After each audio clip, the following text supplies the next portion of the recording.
পরিবারতন্ত্র ক্রিকেটে নতুন কিছু নয়। এক পরিবারের একাধিক সদস্য খেলার ভুরি ভুরি নজির দেখেছে ক্রিকেট বিশ্ব। তবে এই পরিবারতন্ত্রকে রীতিমতো শিল্পের পর্যায়ে নিয়ে গেছে পাকিস্তান ক্রিকেট, আর সেখানে একটু বেশি ব্যতিক্রম হলো আকমল রা। হ্যাঁ, ঠিকই ধরেছেন, পাকিস্তানের আলোচিত সমালোচিত আকমল ব্রাদার্স।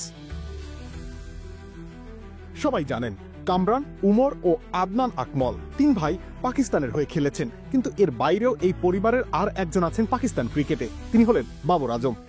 বাবর আজম বর্তমানে পাকিস্তান ক্রিকেটের সব থেকে বড় তারকা, লম্বা সময় ধরে নেতৃত্ব দিচ্ছেন তিনি পাকিস্তান দলের। বাবর আজম সম্পর্কে কাজিন হন আকমল ভাইদের।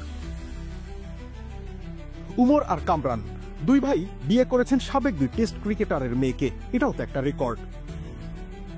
গ্রেট লেগ স্পিনার আব্দুল কাদিরের মেয়ের সাথে বিয়ে হয় উমর আকমলের। আকমল যদিও অনেক সম্ভাবনা নিয়ে এসেছিলেন আন্তর্জাতিক ক্রিকেটে, তবে ছন্ন ছাড়া জীবনের কারণে এখন তিনি হারিয়ে গিয়েছেন।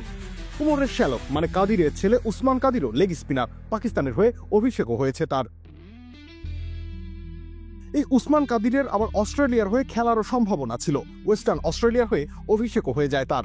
তবে বাবা ও কিংবদন্তি তুল্য আব্দুল কাদিরের ইচ্ছায় তিনি পাকিস্তানমুখী হয়েছিলেন।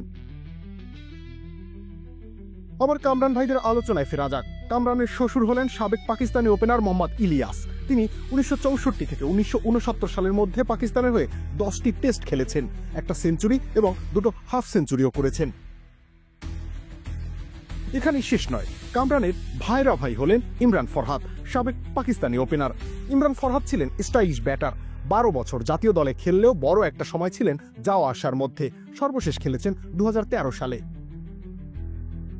তার মতে অফ ফর্মের কারণে জাতীয় দল থেকে বাদ পড়েছিলেন উইকেট রক্ষক ব্যাটার কামরান আকমল। 2010 সালে সর্বশেষ খেলেন, তারপর আর ফেরা হয়নি।